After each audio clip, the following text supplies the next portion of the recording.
Ça a fait 1 heure, ça a coupé. Ils nous ont même pas prévenu. D'habitude, ils me préviennent que ça coupe. Euh, je vous laisse revenir.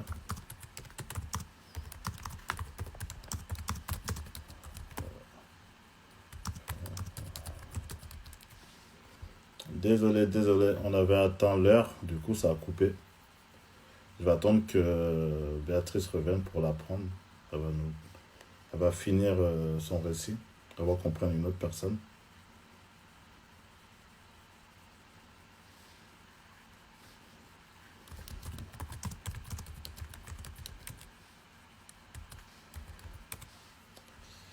Désolé, désolé, désolé. Je vais. En attendant, Béatrice, quand tu es là, fais juste signe.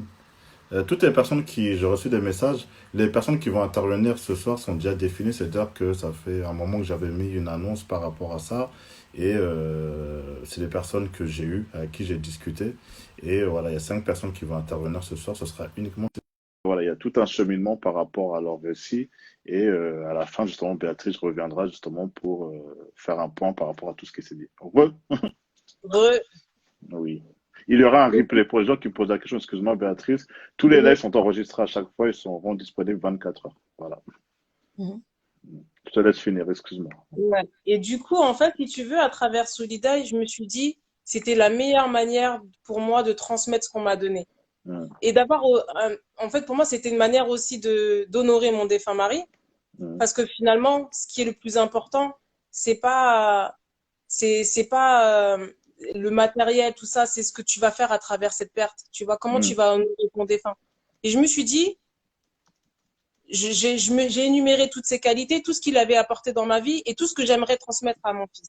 mm, Et je me suis dit, de créer cette communauté, c'est une manière aussi pour moi de d'honorer mes défunts, transmettre des valeurs à mon fils et pouvoir en fait aider les gens, tu vois, mm. aider les gens dans ce cheminement à travers mon expérience personnelle et toutes les recherches que j'ai pu faire.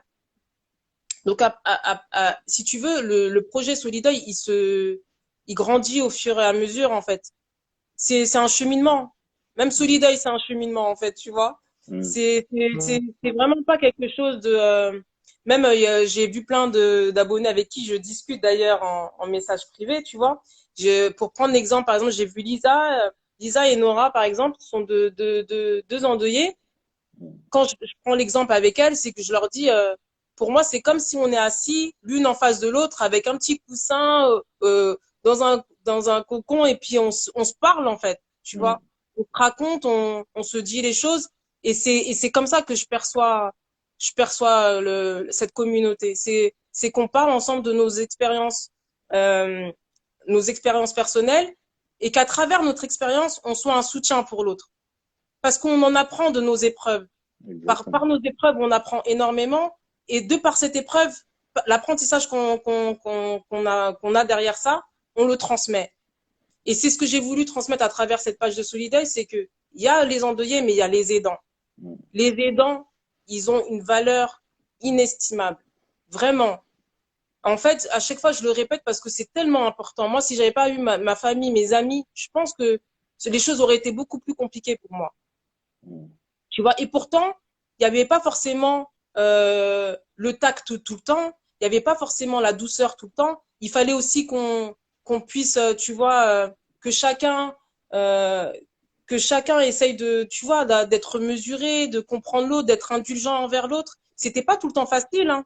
Il y a eu des incompréhensions. Il y a aussi parfois, on a cette maladresse d'essayer de sous-estimer la douleur de l'autre en se disant non, mon deuil, il est plus important que le tien, tu vois. Et en fait, c'est en tant que femme, par exemple, quand on est une femme, ben, il y a parfois des personnes qui disent que ben voilà, toi tu vas te remarier un jour, Mm. ton deuil c'est pas pareil. Alors que bah si, ça crée des changements tout entier. Je dois tout reconstruire. Quand tu crées ton cocon familial, quand tu crées ta famille, tu le crées avec ton mari. Mm. Quand il est plus là, tout s'effondre. Tu dois C'est tout clair. recommencer. Tu Mm. vois, tu dois tout recommencer. Quand tu perds ton enfant, c'est toutes les années écoulées, Mm. tu vois, qui sont douloureuses. Donc, chaque perte a son intensité et il faut pas d'essayer de hiérarchiser la douleur, en fait. parce que le lien, il est différent, notre caractère, il est différent et la circonstance du décès, elle est différente. C'est clair. Et en fait, à travers tout ça, j'ai vraiment voulu déjà être un soutien, un partage.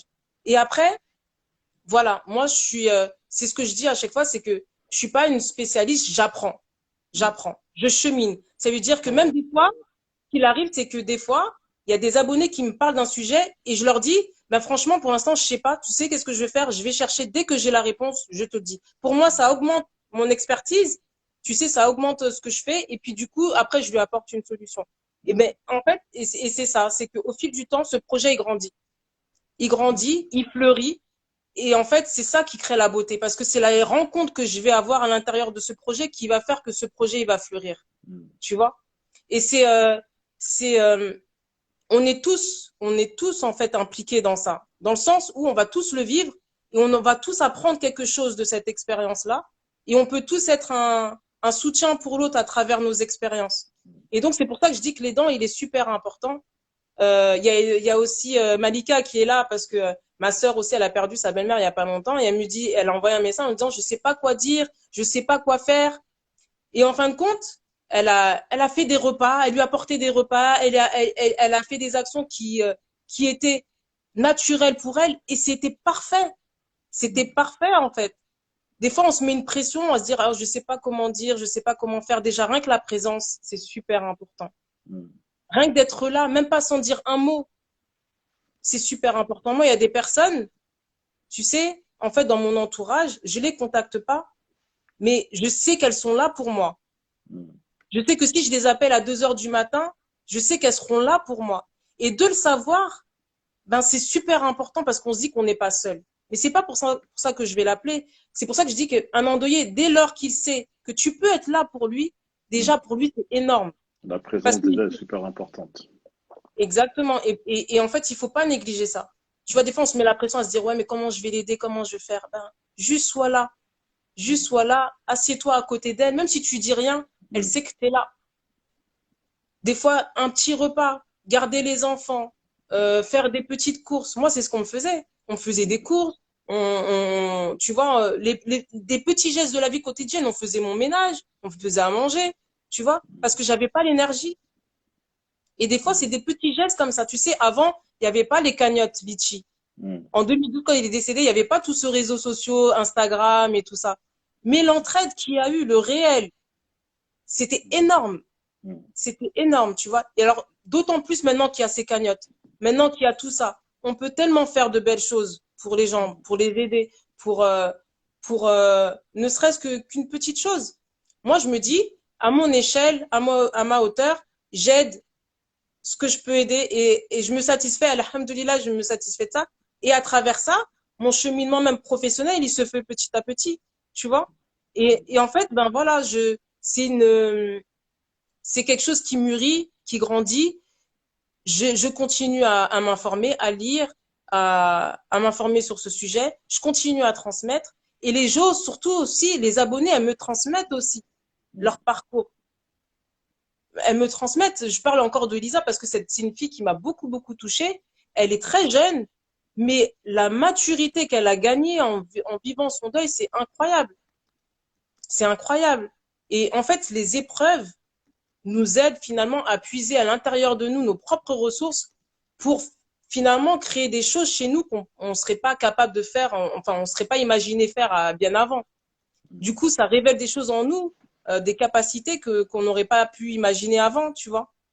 Et c'est ça, c'est le petit mot de la fin, c'est que j'ai créé Solidaire après justement mon étape de reconstruction et cette renaissance en quelque sorte, cette renaissance, souvent même, je peux te dire, hein, les gens de l'association ou mes proches n'ont pas compris pourquoi.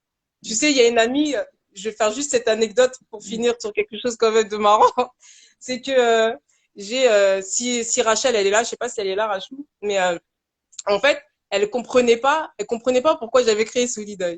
Mm. Alors quand elle a vu ça, elle m'a dit, tu vas pas me dire qu'encore ça c'est ton truc, tu vas pas rester dans le deuil toute ta vie. Et puis Mm. elle rigolait, enfin elle était vraiment, nous on te suit pas dans ça, on te suit Mm. pas, on veut pas que tu. Et en fait, non, elle a pas compris le sens de ça parce que j'avais pas pris non plus le temps de bien lui expliquer.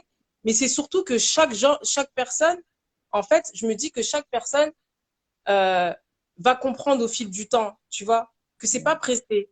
Les gens, à force de regarder, je sais que c'est tabou, je sais que c'est un sujet sensible, eh ben, à force de voir les vidéos, ils vont comprendre la profondeur du sujet, tu vois, enfin, enfin, le message profond qu'il y a derrière. C'est pas pour rester dans le deuil. Je suis bien actuellement, je suis prête à refaire ma vie, je suis prête à me remarier. C'est pas quelque chose qui est difficile pour moi à cette heure-ci. Mais je pense clairement que une fois que justement où tu as traversé cette épreuve de telle sorte que, en fait, tu peux en parler aisément. J'ai une facilité de parler de mon défunt parce que je suis fière d'avoir été sa femme. Et pour moi, c'est l'honorer de faire ça. C'est de dire, bon voilà, j'aide les gens. À travers ce que j'ai appris, à travers cette épreuve, ben, j'aide des personnes qui vivent le deuil, tu vois. Et au final, c'est bien plus profond que simple mot, enfin, je sais pas si vous arrivez à comprendre, mais c'est, euh, c'est pas rester dans quelque chose de négatif, c'est bien au contraire. Pour moi, justement, la mort, ça fait partie de la vie. Et d'être réaliste sur ce sujet, c'est aussi pouvoir vivre sereinement, tu vois. D'être clair sur ce sujet, c'est pouvoir être clair sur tout, finalement. Si tu es clair sur la mort, ben, en plus, j'en parle souvent avec mon fils. Lui, maintenant, c'est clair. Mm. Solidoy, il comprend c'est pourquoi, il comprend la mort de son père, il comprend les émotions qu'il traverse, il comprend. Il y a certaines choses qu'il comprend pas encore parce qu'il est trop jeune, c'est normal, il va avoir 9 ans, mais il y a des choses qui sont très très claires. Pourquoi? Parce qu'il y a eu de la communication dessus. Mm. Et à force de communiquer dessus, eh ben finalement, les choses sont plus fluides, sont plus sereins. La douleur, elle sera toujours là quand on va perdre quelqu'un, un être proche, mais au moins, le terrain, il sera déjà moins méconnu, il sera beaucoup peut-être plus clair et peut-être ça sera plus facile après pour vivre ses émotions plus sereinement. Donc voilà, je ne vais pas parler plus parce qu'il y a d'autres intervenants. Ouais. En tout, en tout cas, Et, honnêtement, merci beaucoup. De toute manière, moi, je vais te faire réintervenir, comme on s'était dit, à la fin du live, parce que tu vas écouter les lives justement de ces personnes-là qui vont ouais, qui vont témoigner, qui vont nous faire des récits des drames qu'ils ont connus. Et mhm, voilà, ça va être ton ressenti par rapport à tout ça. Le but aussi mhm, de ce live, c'est que ces personnes-là, c'est la première fois qu'elles en parlent. Ces personnes-là seront, je veux pas dire prise en charge, mais en tout cas, vous serez mis en relation justement par la suite et tout pour une sorte d'accompagnement, en tout cas dans leur processus de deuil, une chose qui est super importante.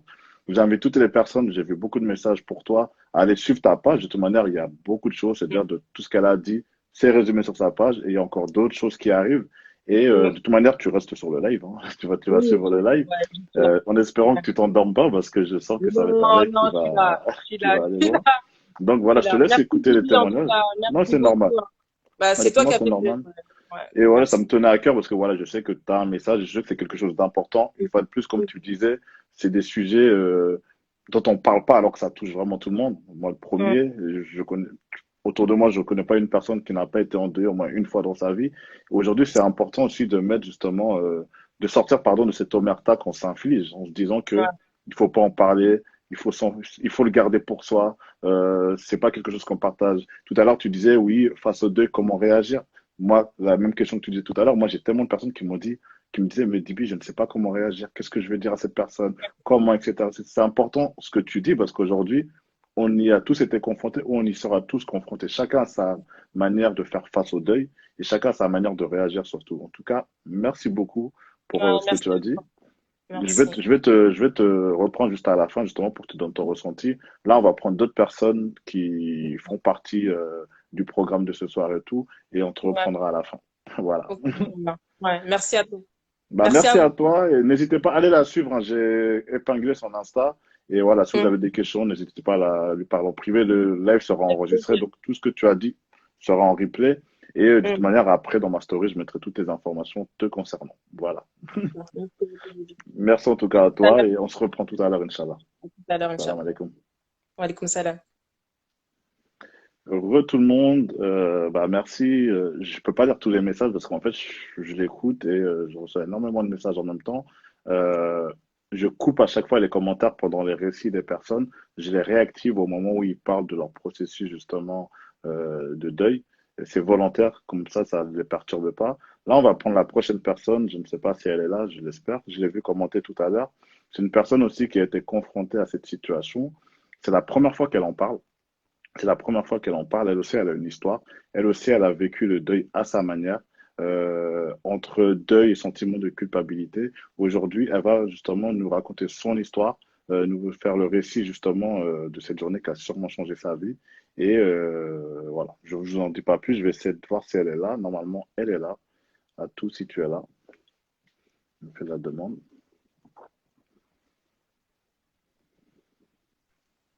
Salam alaikum. Alaykoum salam. Tu vas bien tout? Ça va, alhamdoulilah, et toi? Oui, ça va. Désolé, hein, ça Super. prend du temps. T'as suivi un peu ce qui Ouais, passe avant? j'ai suivi, bah, super, une femme super, comment dire, impressionnante. Hmm. Une femme Tu la impressionnante. connaissais ou pas du tout? Pas du tout. Je la Hmm. connaissais pas du tout et son récit m'a beaucoup émue. D'ailleurs, je présente toutes mes condoléances et franchement, bravo. Bravo à elle, j'ai beaucoup écouté et ça, ouais, c'est émouvant. De toute manière et tout, bon, elle, comme on a fait un point, voilà, c'est un live qui a été préparé quand même. De toute manière, elle doit rentrer en contact avec vous à la fin de tous nos lives. Donc, je pense que tu auras l'occasion de discuter avec elle. Je vais te laisser te présenter, nous raconter ton D'accord. histoire et nous dire aujourd'hui, voilà, aujourd'hui le thème, tu sais, c'est surtout ce témoignage, c'est le processus de deuil, mais avant tout, il y a une histoire, il y a un récit. Et je vais te laisser nous le raconter. D'accord. Bah écoute, déjà, dans un premier temps, je voulais dire que c'est très stressant de Hmm, se mettre à nu devant du monde, devant des inconnus, hmm, de partager notre histoire comme vous avez été tout à l'heure avec Béatrice, dans une communauté où c'est vrai qu'il est un peu difficile de parler de ces sentiments du deuil, etc., hmm, sans que ce soit tabou. C'est vrai que c'est des choses qu'on vit de manière hmm, personnelle, en temps normal, et de manière très privée. Donc, en parler et voilà, peut-être avoir même des retours où on dit que voilà, c'était pas forcément le lieu où on parlait. C'est vrai que c'est très difficile, hmm, mais je voulais le faire parce que c'est aussi un honneur hmm. pour le défunt. Et voilà, c'est important aussi. Ça peut faire aussi partie du processus du deuil. Donc voilà, moi, je commence en histoire. Tout a commencé en Par contre, je t'entends 2009. pas bien. Je crois qu'il n'y a pas beaucoup de Donc du réseau. coup, j'étais en Je sais BEP. pas s'il y a beaucoup de réseau. Ça coupe. Ouais. T'es en Wi-Fi ou t'es en Est-ce que 4G? tu... Non, je suis en Wi-Fi. Essaie d'être en 4G pour voir. Parce que, bon, à Alors là, je voir. suis avec moi. Non, mais Hop là. reste en Wi-Fi. Reste en Wi-Fi sinon. Parce qu'en C'est fait, bon, ça a là, ça bugué un fonctionne ou peu, ça a pas? coupé. Bah, je te vois un peu encrypté, mais c'est pas grave. Tant que je t'entends, ça va. D'accord, très bien. Donc du coup, tout a commencé en 2009. J'étais en BEP carrière sanitaire et sociale. Et du coup, on nous annonce un voyage au pays entre mon grand frère et ma petite sœur et ma maman. Mm, Du coup, nous, on est super excités. Première fois qu'on va au Mali, premières vacances, première fois qu'on prend l'avion. Super contente. Moi, j'avais 17 ans.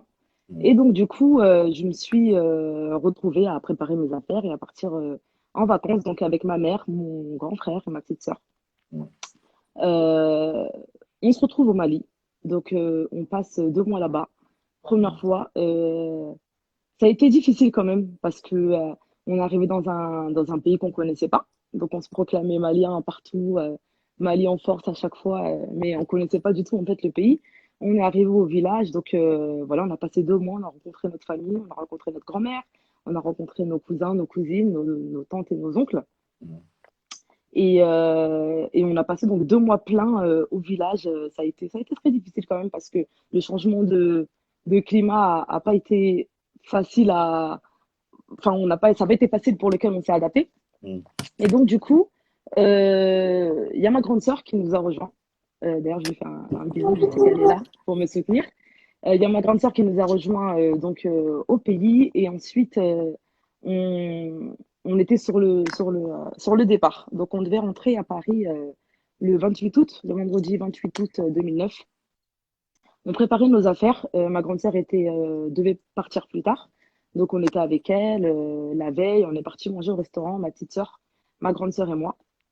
On a mangé au restaurant, etc. Le lendemain matin, c'était le mois de Ramadan. Donc, on s'était dit, avant de prendre l'avion le soir, tu sais, les vols, c'était à 23 heures à l'époque. Mm. Je sais pas si c'est toujours le cas, mais quand tu rentres du Mali, c'était 23 heures et tu arrivé en France à 6 heures du matin. Donc, du coup, on s'est réveillé vers 10 heures. On avait le temps. On s'est dit qu'on allait aller au marché pour aller faire du henné. Pour aller faire du henné, pour aller faire des petites courses. Donc, du coup, on s'est retrouvés avec d'autres tantes, ma mère, un cousin qu'on ne connaissait pas et ma petite sœur. pour aller au marché. Ma grande sœur devait nous rejoindre directement là-bas. Il y a le cousin, vu qu'on était. Alors, il y avait trois adultes, moi et ma petite sœur, avec le monsieur. Le cousin nous propose de prendre. Enfin, qu'une personne monte sur la moto avec lui pour aller au marché et le reste en taxi avec les mamans. Mm. Du coup, ma petite sœur et moi j'avais 17 ans, elle en avait 13. On se chamaille, ça à mon tour, ça à ton tour. Chacune veut monter sur la moto. Donc, on se met d'accord. Moi, je lui dis, écoute, tu pars de la maison jusqu'à la route principale, c'est toi. Et de la route principale au marché, c'est à mon tour. Elle me dit d'accord. Je dis, ok, elle monte sur la moto. Je lui dis au revoir et tout. Et nous, on marche jusqu'à la route principale. Entre-temps, on rencontre certaines personnes qu'on salue. Et quand on arrive, c'est à mon tour de monter sur la moto. Du coup, je m'empresse pour y aller. Donc, je tiens le guidon parce que je la connaissais. C'était toujours les chamailleries. Oui. Elle voulait jamais lâcher l'affaire. Mm. Donc, du coup, je dis, c'est à mon tour de monter sur la moto, c'est à mon tour. Et elle dit, non, non, non, c'est encore à moi et tout. Et je dis à ma mère, regarde, elle veut pas me laisser la place. C'est toujours pareil, en fait. C'est à mon tour. Ma mère, elle me dit, ah, laisse-la, c'est ta petite sœur, toi aussi, laisse-la. Mm. Donc, du coup, je lui dis, bah, vas-y, salut, c'est à ton tour. J'étais super énervée. Donc, moi, je prends le taxi qui avait la moto, qui négociait un taxi pour nous. Donc, je monte dans le taxi, j'ai un réflexe, je la regarde assise. Elle attend que l'oncle termine de négocier le taxi pour pouvoir nous prendre. Pour pouvoir pardon, prendre la moto avec elle. Donc, du coup, je la regarde comme ça et je monte dans le taxi et on prend la route.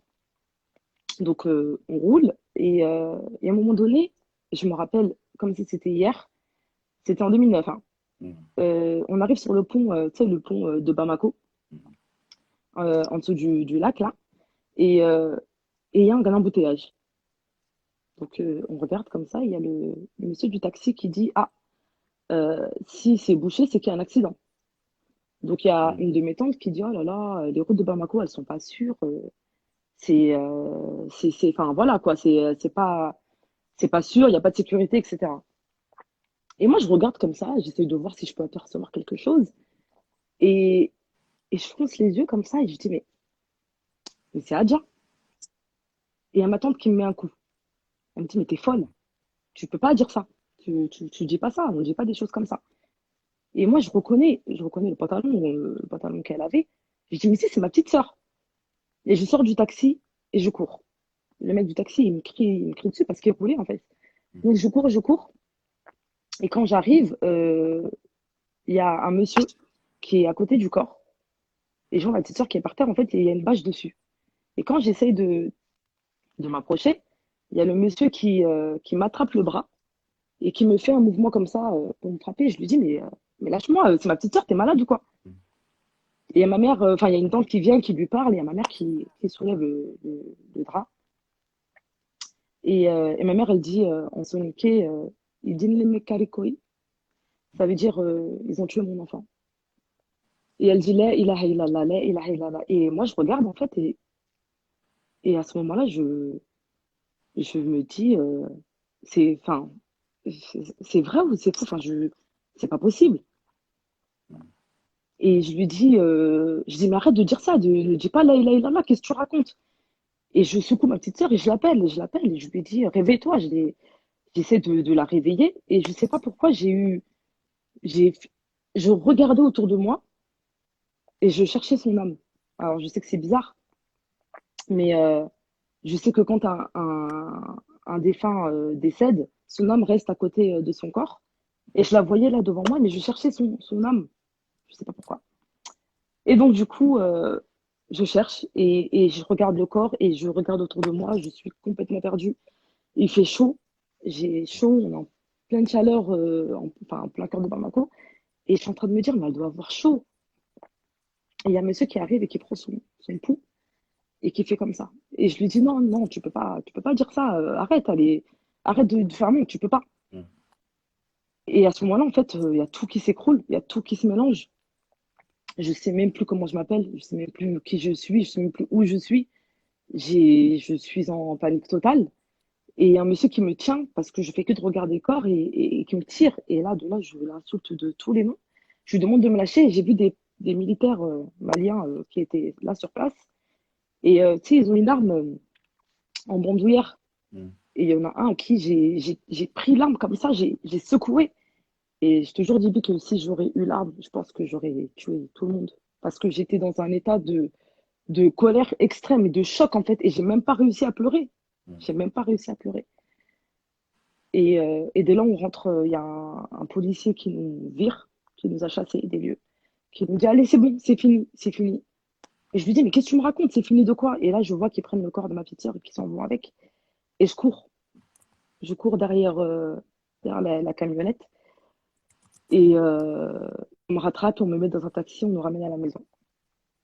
Et quand j'arrive à la maison, on est en train de pleurer. Et tout le monde nous dit, mais qu'est-ce qui se passe? Vous venez de partir? Qu'est-ce qu'il y a? Qu'est-ce qu'il y a? Et il y a une tante qui dit, la petite, elle est partie, la dernière, elle est partie. Il y a ma mère qui fait un malaise, il y a ma soeur qui me rejoint. On tombe l'une sur l'autre par terre. Et désolée,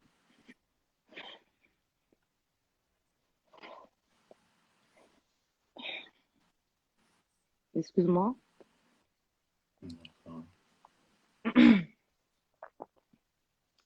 Et en fait, du coup, à ce moment-là, je me rends compte que c'est fini. Du coup, les jours enfin, il y a du monde qui passe à la maison. Notre billet, et du coup, est annulé parce qu'on devait rentrer à Paris le jour même.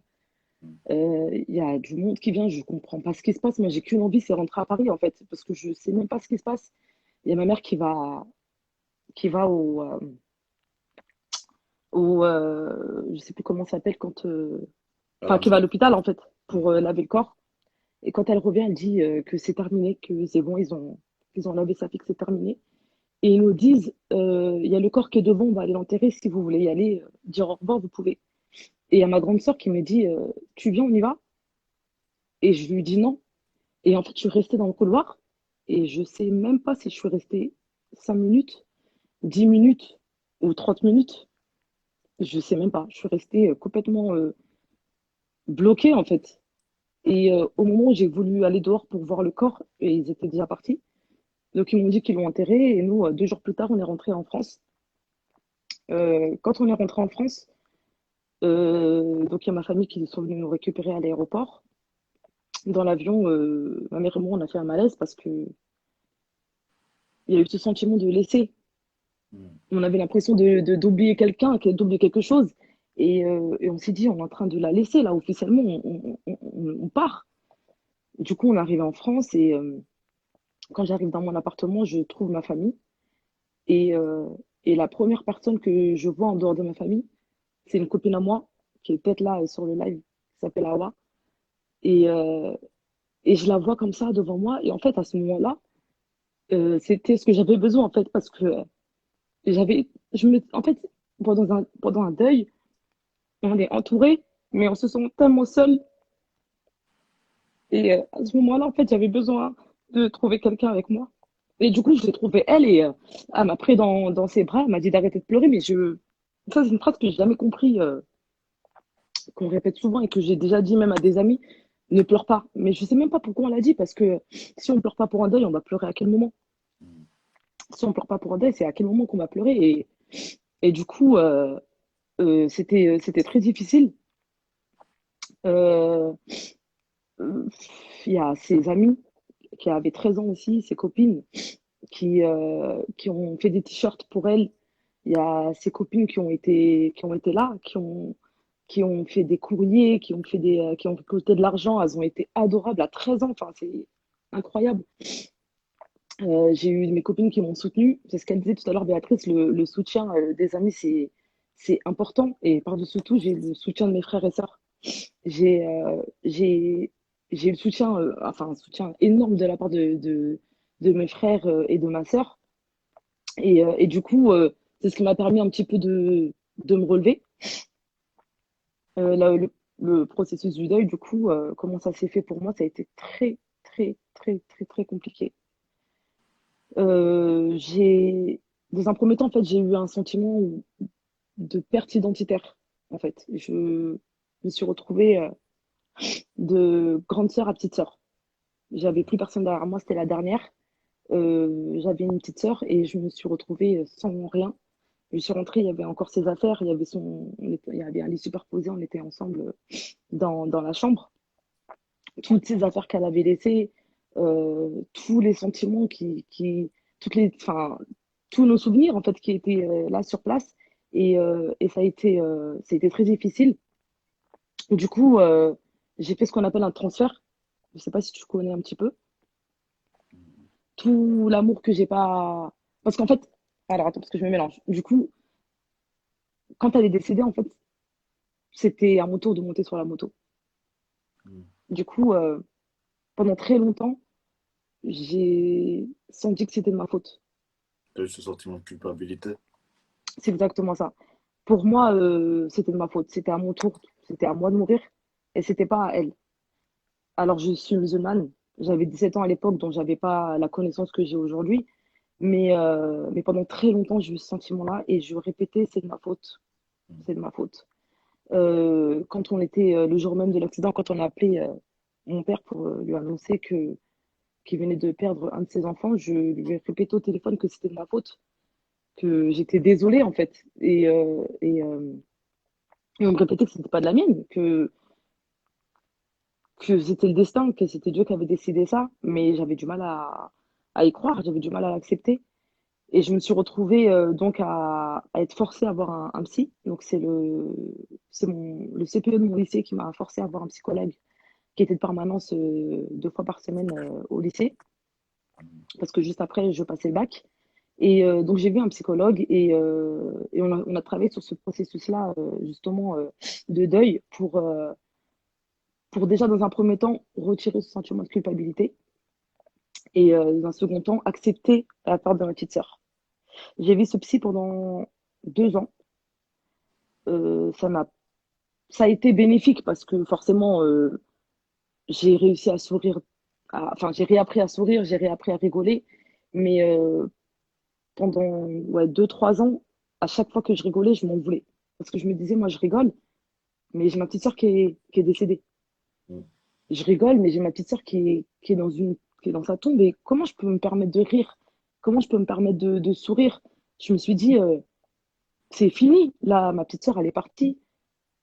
Elle avait que 13 ans. En fait, j'avais du mal à accepter que un enfant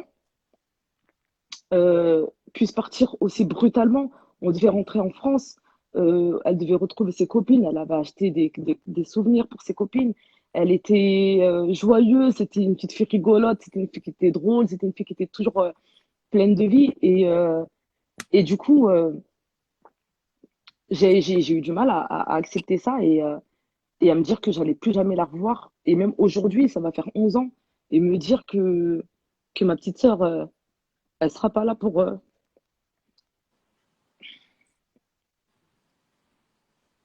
qu'elle sera pas là pour mon mariage, qu'elle verra pas mes enfants. En fait, de me dire que je vais plus, c'est fini en fait. Je peux plus la voir. Donc du coup, c'est quelque chose, malgré ça va faire 11 ans, mais j'arrive pas à passer outre. Euh, et ce qui me fait le plus mal, où je m'en veux, c'est que dans mon entourage, comme tu disais, on n'a pas une personne qui n'a pas connu le deuil. On a tous connu une personne voilà, on a tous des gens qui ont perdu d'autres personnes. Et je comprends pas comment ces personnes, elles arrivent à passer au-dessus. Et moi, j'y arrive pas. J'y arrive pas depuis toutes ces années. J'arrive pas à chaque fois que j'en parle, enfin, très souvent, j'en pleure. Là, je m'étais dit que j'allais pas pleurer dans le live parce que voilà, mais j'arrive pas à retenir mes larmes, j'arrive pas à retenir ma douleur. Je suis croyante. Ma petite sœur, elle est décédée elle était pas pubère, c'était un ange. Je sais ce qui est prévu pour ce genre de défunt-là. Je crois en Dieu, j'ai eu des signes, mais c'est vraiment l'absence en fait qui me fait mal jusqu'à aujourd'hui et qui est difficile à accepter. Et on m'a beaucoup répété, il faut que tu la laisses partir. Il faut que tu la laisses partir, mais comment je peux la laisser partir en fait? Comment je peux. J'arrive pas. C'est quelque chose que j'arrive pas. J'ai un psy qui m'a conseillé de matérialiser mes émotions et de les écrire dans un cahier ou enfin voilà, de matérialiser vraiment ce que je ressens en les écrivant et de lui lire et de brûler. Donc j'ai essayé de le faire. Honnêtement, ça n'a pas vraiment fonctionné avec moi. J'ai vraiment essayé plein de choses. J'ai essayé l'hypnose, j'ai essayé d'en parler, j'ai essayé de me recueillir auprès d'Allah, j'ai essayé j'ai essayé plein de choses, mais ça, j'ai encore du mal jusqu'aujourd'hui. Alors, je vais beaucoup mieux, heureusement. J'arrive à sourire, j'arrive à rire, j'arrive à parler d'elle sans pleurer. Mais c'est encore très difficile. Et, euh, et du coup, voilà où j'en suis aujourd'hui. Je sais pas si j'ai oublié Par, des par, choses. mais par rapport à tout ce que tu as vécu, par rapport à tout ça, c'est quoi après, est-ce que ta famille, tu parlais de tes amis qui ont été là, etc., à travers le sentiment de culpabilité que tu as eu, je pense que tu as t'as dû le retranscrire au niveau de ta famille. Eux, ils ont réagi comment par rapport à ça? Ils t'ont soutenu, ils t'ont fait comprendre que parce que tu étais jeune, peut-être comme tu disais, tu n'avais pas justement cette notion, tu ne connaissais pas pour toi, tu étais la fautive, tu étais la coupable et tout. Comment par exemple ta grande sœur a réagi à ça? Comment ta mère a réagi à ça? Parce que au final, comme tu dis, tu te retrouves, tu deviens la plus petite. En même temps, tu as ce sentiment de culpabilité, tu t'en veux et tout. Tu as peut-être même l'impression que tout le monde t'en veut. Peut-être que tu te dis que oui, bah, ça se trouve qu'ils ne le disent pas, mais peut-être qu'ils le pensent, tu vois. Comment est-ce que vous avez eu cette discussion avec ta femme? Peut-être après, peut-être pas sur le moment, mais peut-être après. Est-ce qu'il y a eu cette discussion? Est-ce que ta mère t'a dit des choses? Est-ce que ton père t'a dit des choses? Est-ce que ta grande sœur t'a dit des choses? Et comment tu l'as interprété? Bah déjà, dans un premier temps, le sentiment de culpabilité, il n'était pas uniquement sur le fait que c'était à mon tour de prendre la moto. C'était aussi sur le fait que j'avais l'impression de voler sa place. Comme je Mhm. t'ai dit, je suis passée de grande sœur à petite sœur. Donc, je suis devenue, entre guillemets, le bébé de la famille, la dernière. Et du coup, j'ai eu énormément d'attention. J'ai été pourri gâtée même. On m'a offert des choses que d'autres personnes n'avaient pas. On m'offrait les derniers téléphones. On m'a offert des voyages. À ma sœur qui a fait le rêve de ma vie. On m'a emmené à Dubaï en Inde parce que je suis fan de Bollywood. Il y a ma sœur qui m'a emmené en Inde aux frais de la princesse, comme on dit. Euh, on m'a aidé pour mon permis. J'ai jamais acheté un portable de ma vie. On m'a toujours, enfin, on m'a donné énormément d'amour au niveau matériel. Voilà, on m'a beaucoup gâté, comme on m'a donné beaucoup d'attention. On m'a donné énormément d'attention. Quand j'appelle mes frères et sœurs, ils répondent tout de suite. Enfin, on m'a donné énormément d'attention et j'ai ce sentiment de culpabilité qui est resté parce que du coup, j'avais l'impression de voler sa place. Il y a un jour, il y a un truc que ma mère, elle a fait. On parlait et elle m'a dit, ah, mon bébé. Et elle s'est reprise. Elle m'a dit, elle m'a appelé comment? Elle m'a appelé, euh, elle m'a donné un autre terme, je sais plus c'est quoi, mais je me suis arrêtée sur ah mon bébé et elle s'est reprise. Et même ça, je me suis dit putain, mais je vole la place de ma petite sœur, je suis pas son bébé, c'est la plus petite mon bébé, tu vois, c'est la plus petite qu'elle appelait mon bébé. Et du coup, ça a été, c'est un sentiment qui a perduré pendant des années et on en a parlé plusieurs fois parce que c'est vrai que j'ai la chance d'avoir une famille avec lesquelles on peut parler de tout et de rien. Mes parents sont très ouverts. On peut discuter du deuil, on peut discuter de ma petite sœur, sans qu'il y ait non plus un sentiment de gêne qui plane au-dessus de nous. Et du coup, on a eu pas mal de moments où on s'est retrouvés justement pour parler d'elle. On a eu des moments où on avait des pensées pour elle. On a su trouver un équilibre justement entre la vie qui continue, mais tout en gardant une pensée pour elle. Une pensée pour elle. Et je pense que ça m'a vachement aidé. Après, le sentiment de culpabilité même, on en a parlé très brièvement. J'en ai beaucoup plus parlé avec que ce soit des psys ou des personnes extérieures vraiment à ma vie. Il faut savoir qu'après le deuil de ma petite sœur, j'ai rencontré énormément de personnes dont toi. C'est important pour moi de te le dire. Je te l'ai déjà dit en privé, mais on se connaissait pas du tout. Tu as entendu parler du décès de ma petite sœur et tu as accouru chez moi sans qu'on se connaisse. Et c'est quelque chose c'est, c'est honorable, c'est quelque chose de magnifique. Et il y a beaucoup de monde qui ont été là pour moi, qui ont été là pour ma famille. Euh, et il n'y a pas plus beau, en fait, dans les moments comme ça, parce que on se rend compte que la communauté, que la religion, euh, bah, tout le monde est là, en fait, quand la mort, elle nous touche. Et la mort, elle touche tout le monde, comme elle a dit tout à l'heure, Béatrice. La mort, elle touche tout le monde. C'est la seule chose sur Terre à laquelle on est sûr et certain. On peut même pas être sûr de voir le lendemain. On peut pas être sûr. Tu peux avoir décroché un contrat. Le lendemain, on t'appelle, on te dit que c'est annulé. Tu peux avoir ton permis. Le lendemain, on t'appelle, on va dire qu'il y a eu un bug informatique, tu l'as plus. Enfin, rien n'est sûr. Rien n'est sûr, sauf la mort. Et c'est le moment où justement qui nous permet de nous rapprocher et de nous souder. Et donc, du coup, je pense que voilà, le sentiment de culpabilité, en tout cas, il s'est effacé avec le temps. Il s'est effacé avec le temps. Ouais, c'est ça. En tout cas, bah, bon, voilà, pour revenir, tu l'as dit et tout, moi, à cette époque-là et tout, bah, je connaissais un peu ta grande sœur, je connaissais un peu la famille. Ça m'avait touché à un certain niveau parce que il se trouve que j'étais venu chez vous juste avant votre départ pour un anniversaire et tout, donc j'ai connu Adja avant que vous partiez au Mali. Donc ça m'avait encore plus Ah bah tu touché vois, je savais pas ça. à cette époque-là et tout. Et je sais que, tu vois, et pour moi, c'était important que tu en parles aujourd'hui parce que je sais, quand c'était vu à l'époque, tu nous faisais part déjà de ce sentiment de culpabilité, tu répétais sans cesse que c'était ta faute, etc. On essayait de te faire comprendre que non, quoi, tu vois, c'était le destin, que voilà, si c'était pas aujourd'hui, ça allait être un autre jour et tout. Mais voilà, c'est important aussi que je pense que tu puisses en parler. C'est une sorte de thérapie, je pense. Béatrice le disait tout à l'heure. Euh, chacun vit, pardon, son deuil d'une manière différente. Euh, les personnes qui étaient autour de toi l'ont aussi vécu d'une manière différente. Aujourd'hui, certains ont été là, d'autres ont peut-être eu du mal à être là, mais au final, ça t'a sûrement fait du bien, tu vois. Peut-être que tu comprenais pas parce que tu étais jeune, mais avec du recul, je pense que toutes les personnes qui sont autour de toi t'ont apporté leur soutien d'une manière ou d'une autre. Peut-être que chacun a sa Ah oui, manière, clairement. certains ont des facilités, d'autres n'y arrivent pas. Mm. D'autres n'ont peut-être juste été assis à côté de toi, mais ça t'a fait du bien, tu vois. Et c'est important de le souligner tout à l'heure, comme le disait Béatrice. Et c'est important d'en parler parce que souvent les gens, justement, ils ont du mal avec ça en se disant, je ne sais pas comment apporter pardon, du réconfort à une personne en deuil. Je ne sais pas comment être là. Limite, tu es gêné, tu te dis, waouh, je suis là, qu'est-ce que je dois faire? Je comprends pas. Et c'est important aujourd'hui que, voilà, toi, je pense que tu es dans ce processus du deuil. Il y a des choses sur lesquelles tu as pris de la hauteur à travers la foi, je pense, la religion, de toute manière, avec le temps, même, tu t'es assagi, tu as compris certaines choses. Je pense que l'atout de 2009 n'est pas la même que l'atout de 2020. Aujourd'hui, je pense que tu as compris beaucoup de choses.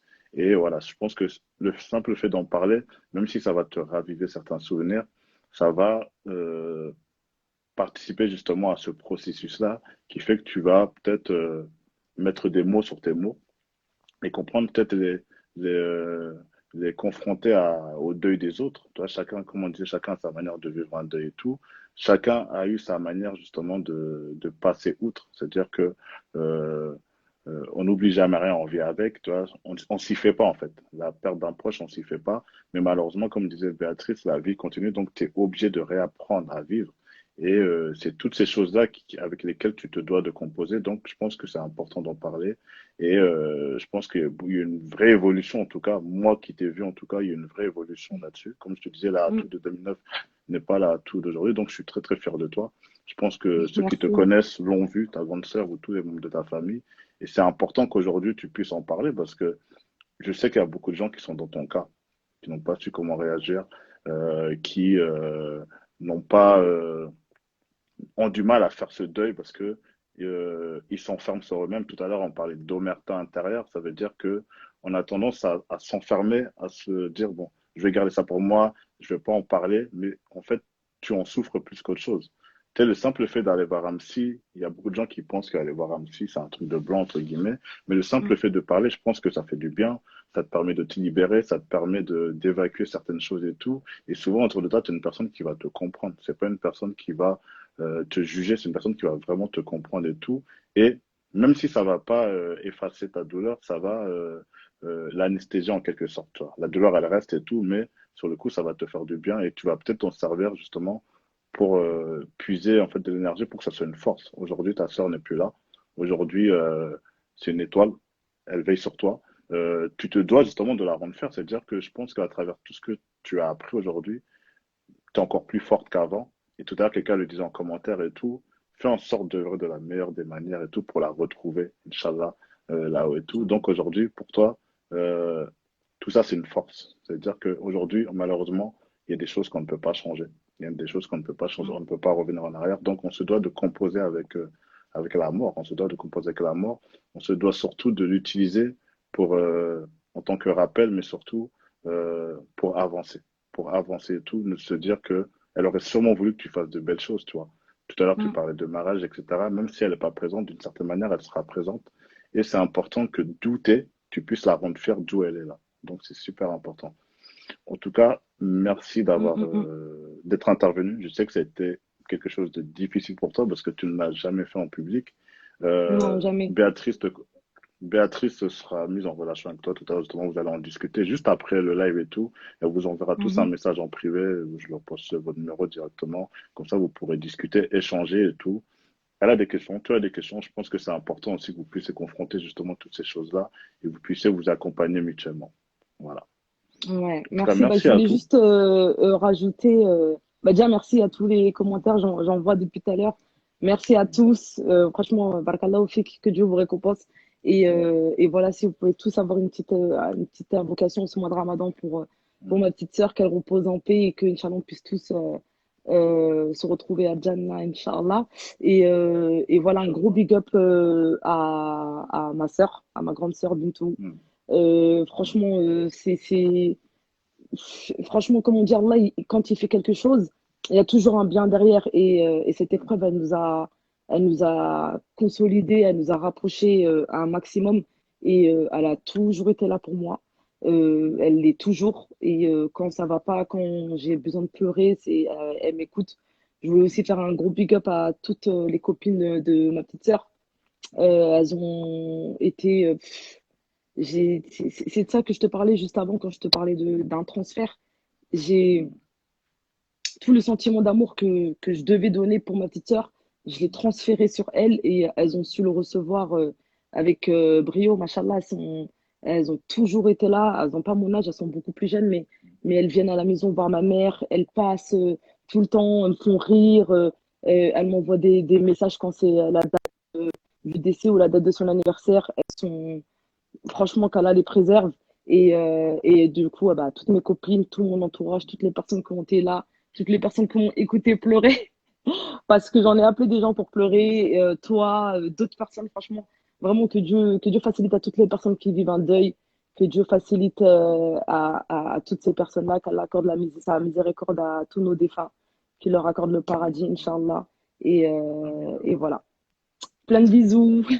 Bon, en tout cas, merci beaucoup à tous. Merci beaucoup parce que c'est jamais difficile, même pour moi, ayant vécu d'une certaine manière cette épreuve. Et c'est un Ouais. sujet qui est compliqué, qui est super compliqué.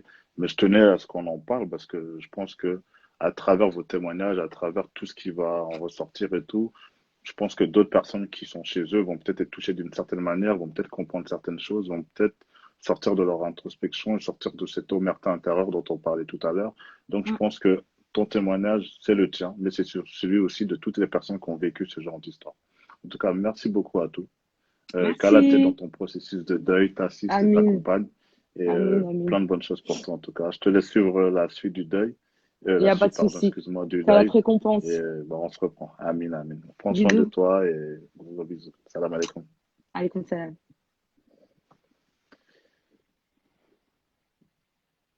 Merci pour vos messages pour Atou. Merci beaucoup franchement, il y a tellement de messages et tout.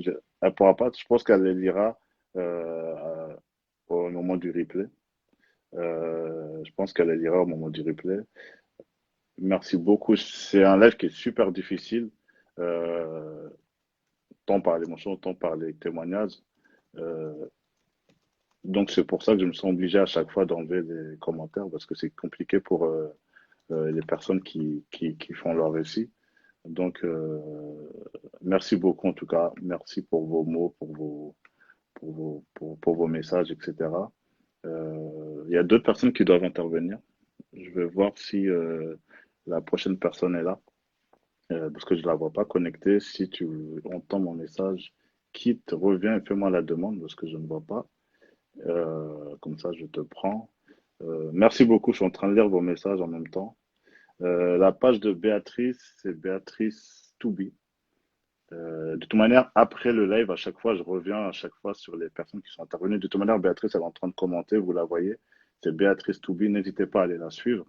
Et voilà, c'est bon, la personne est là. Donc, je vais la prendre. Non, je la vois plus. C'est bizarre. Je vais voir si la personne. Non, pas encore. Doomy Queen, si jamais tu es là, c'est bon, je t'ai vu. Voilà, la prochaine personne, pareil, cette fois-ci, c'est un témoignage en anonyme. C'est un témoignage en anonyme. Je vais pas dire son nom. Ce soir, on va l'appeler Awa. Et voilà, elle aussi, elle a vécu des choses assez difficiles. Elle m'a envoyé un long mail dans lequel elle est revenue sur des moments tragiques de sa vie qui ont entraîné quelque chose d'assez particulier. Ne vous inquiétez pas, ceux qui ont raté le début, tout sera en replay. Awa, parce qu'on va t'appeler Awa ce soir. Bonsoir, tu vas bien? Allô? Ça va? Salam alaikum, tu vas bien? Ouais, comme ça va et toi? Oui, ça va, merci. Des- Comment tu vas, la famille? Ça va, tout le monde va bien, alhamdoulilah. Et chez toi, Oui, ça va? ça va, alhamdoulilah. Voilà, j'étais en train d'expliquer que voilà, au moment où j'ai bossé sur ce live, j'ai reçu plein de messages de personnes et tout qui m'ont raconté leur histoire. Certains voulaient même pas témoigner, voulaient juste me raconter leur histoire. Et Mhm, tu m'as envoyé un mail. Tu m'as envoyé un long mail où tu revenais sur une histoire qui m'a marqué, qui m'a touché aussi. Donc, mhm, tu n'étais pas sûr d'intervenir, finalement, tu as tenu à intervenir, mais de manière mhm. anonyme, avec un compte anonyme. Ouais. Je pense que c'est la première fois que tu en parles. C'est la première fois, ouais. Ok. Donc, J'en ai je vais. déjà parlé, mais sans rentrer dans les détails ou quoi. Vraiment, en gros, quoi. Ok. Bah, je vais te laisser raconter ton histoire, te présenter sans dire qui tu es exactement, parce qu'il y a sûrement des personnes que tu connais qui sont dans ce live, comme tu m'avais dit. Donc, je vais te Mhm, laisser raconter ton histoire. Voilà. ok. Alors, moi, je suis une Malienne de 28 ans. Mm, Euh, je me suis mariée à l'âge de 19 ans avec une personne que j'ai choisie. mm, Et voilà, tout s'est bien passé. Enfin, le mariage était passé. Euh, j'ai emménagé avec lui, etc. Ça se passait super bien. Euh, il y a un jour où, comment dire, excusez-moi, je suis un peu mm. stressée. Non, je m'en Voilà, c'est la parle. première fois que je vais en parler vraiment comme ça et ça me stresse un petit peu. Mais bon, Mm, je vais essayer de vous expliquer du mieux que je peux. mm, Euh, du coup, ben voilà, on s'est mariés, on a habité ensemble. C'était quelqu'un de franchement machallah, quelqu'un mm, de très calme, de posé, qui avait la religion, etc. Il mm, se levait le matin, il allait prier le Fajr à la mosquée. Quand il rentrait, il ramenait le petit déjeuner, il me préparait, il me le servait dans la chambre, etc. mm, Euh, le repas, il préparait soit il préparait avec moi, soit lui-même il préparait, il me ramenait. Enfin, c'était l'homme par mm, excellence. J'avais rien à lui reprocher vraiment. mm, Voilà. Après, je suis tombée enceinte 3 mois après mon mariage. Le début de la grossesse, tout s'est super bien passé. mm, Et il y a un jour où j'ai remarqué qu'il commençait à changer. J'ai mm, remarqué que son comportement a changé et tout. Au début, je disais rien du tout. Enfin, c'est le début du mariage. Après, on apprend à connaître la personne bien en même temps. mm, Je précise que c'était une personne que je connaissais en fait déjà depuis le collège. On était dans la même classe. Mais bon, à cette époque-là, on n'était pas. mm, Euh, Enfin, j'étais garçon manqué, donc enfin, je calculais pas vraiment les garçons tant que ça. mm. Euh, J'en étais à où? Euh, À votre mariage, le jour où il a commencé à être un oui, peu voilà. bizarre. Voilà. Après, il a commencé à être un peu bizarre, etc. Bon, j'ai pris sur moi. Je me suis dit que ça va passer. Mm, Ça allait. Euh, Après, il a, comment dire, son comportement est devenu de plus en plus étrange. Il devenait de plus en mm, plus étrange. Il parlait mal, enfin, il se comportait mal, il rentrait super tard le soir, etc. mm, Bref, tout ça, j'ai laissé et tout. Après, on a eu une discussion parce que il allait être père, donc il fallait qu'il ait un comportement de père, quoi. mm, Après, ben, ça s'est amélioré un petit peu. J'ai accouché, il était présent à l'accouchement, ça s'est super bien passé. Après l'accouchement, j'ai fait quelques temps chez sa mère. Après, j'ai fait quelques temps chez ma mère et ensuite on a eu notre appart et on a emménagé. Maintenant, on a emménagé. Il y avait que nous deux chez nous avec le petit. Euh, il devenait de plus en plus bizarre. Il s'enfermait dans la chambre toute la journée. Il travaillait plus déjà. Il s'enfermait dans la chambre toute la journée. Moi, j'étais dans le salon. Et quand moi, je venais de la chambre, ben, lui, il allait au salon. mm, C'était bizarre. Il y avait une ambiance très, très, très bizarre. mm, Ensuite, Euh, il arrive juillet, août 2014. Au mois d'août, je dois aller au Mali. Je lui demande pour aller au Mali, faire une dizaine de jours parce qu'il y a mes sœurs qui se mariaient et je tenais à être présente au mariage. Euh, C'était compliqué de le faire accepter, mais il a quand même accepté. On est parti au mariage, ça s'est super bien passé, tout ça. Je suis rentrée, j'ai commencé à tomber malade. Je suis tombée malade et en fait, j'ai attrapé le palu. J'ai attrapé le palu. Quand je suis rentrée en France, j'étais vraiment pas bien et tout. Du coup, il m'a accompagnée aux urgences. Quand il m'a accompagnée à l'hôpital, euh, on a vu l'infirmière déjà. Et ensuite, il y avait le médecin qui devait arriver. Et quand le médecin est arrivé, il a vu que c'était un homme. Il a dit, ah non, c'est mort, c'est un homme. Il va pas toucher à ma femme. Du coup, ben, on est rentré comme ça à la maison. Je savais pas au début que j'avais le palu, en fait.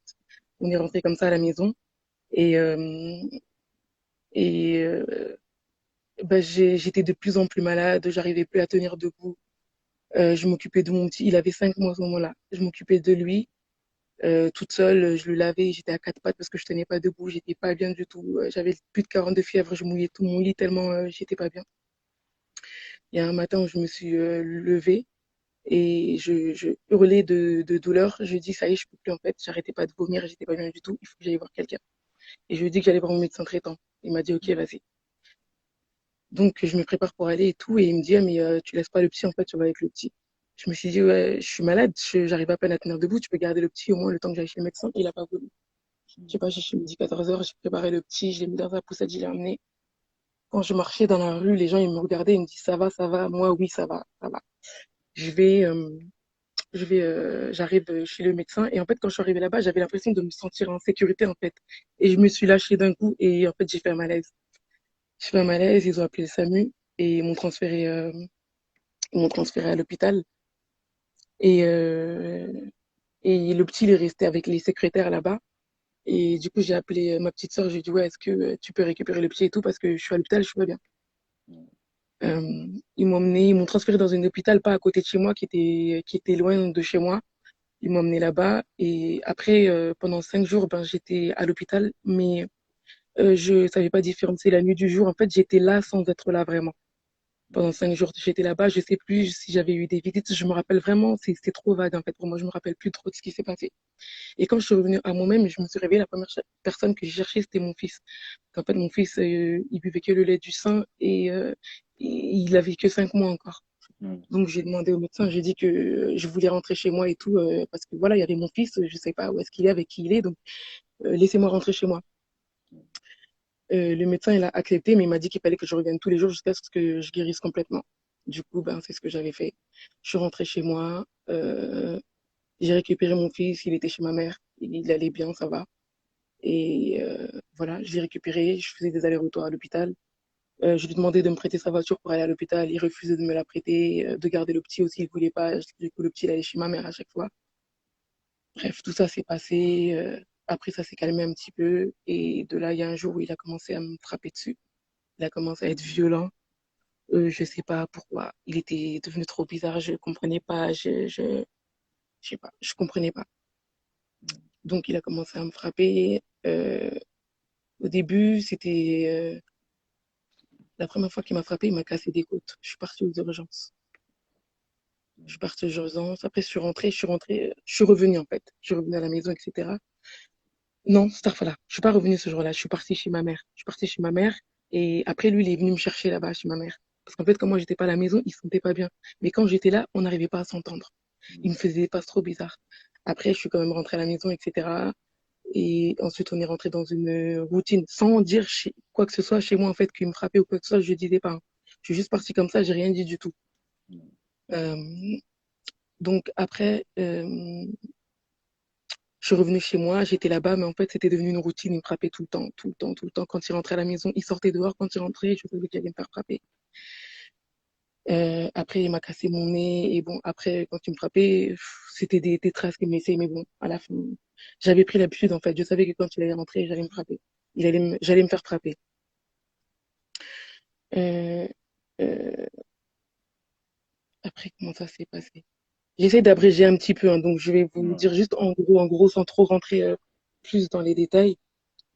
J'en ai Juste, parlé à une de mes... Oui, juste dis-moi. parenthèse, hein, parce que là, il va couper vu que ça fait 1 heure. Donc, je vais te reprendre. D'accord. Dès que Ok. ça va couper là, fais-moi Ouais. une demande directement. Comme ça, je te reprends Ok, pas de problème. directement. OK? Ok, ça marche. À tout de D'accord. suite. À tout de suite.